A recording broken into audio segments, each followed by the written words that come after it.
अस्सलाम वालेकुम नाज़रीन, HBS न्यूज़ में खुशामदीद। आपको ताज़ा तरीन सूरत हाल से अपडेट करते चलें। घोटकी से अब्दुल खालिक कोरई की रिपोर्ट के मुताबिक घोटकी रिहाई कमेटी के आगा असगर पठान और सईद अहमद सिद्दीकी से घोटकी में मुलाकात। रिहाई कमेटी के चेयरमैन नसीम शौकत बलोच ने कहा, हम सिंध भर में रिहाई कमेटी को फ़ाल और मुनज़्ज़म करने के लिए तंजीम साजी को मुकम्मल करने की कोशिश कर रहे हैं।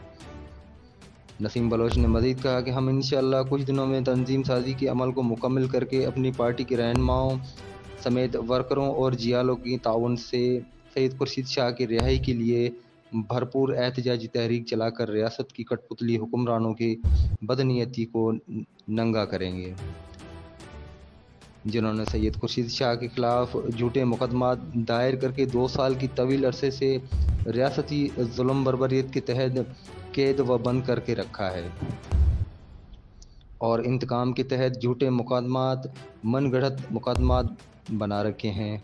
तो सैयद फैमिली जेके साईं कुवत अली शाह साहब, साईं ज़ैनल अली शाह साहब, साईं इमदाद अली शाह साहब, साईं हिम्मत अली शाह साहब, जंहिं करे नंढे शाद टाइम ते तमामु हेॾो सुठो प्रोग्राम कयो। घोट अब्दुल्ला शाह में दोस्तनि खे गॾियो, सभिनी जा लख एहसान कुर्ब जिन असांखे मान ॾिनो, असांखे इज़त ॾिनी।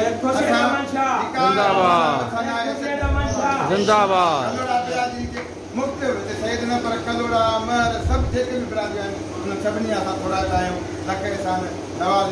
ऐं असांखे उमेदु आहे, यकीन आहे त तव्हां असांजी सिफ़तुनि खे मज़बूत कंदो ऐं असां जेका बि एतिजा काल थींदी। मज़ीद तफ़सीलात के लिए देखते रहें HBS News.tv।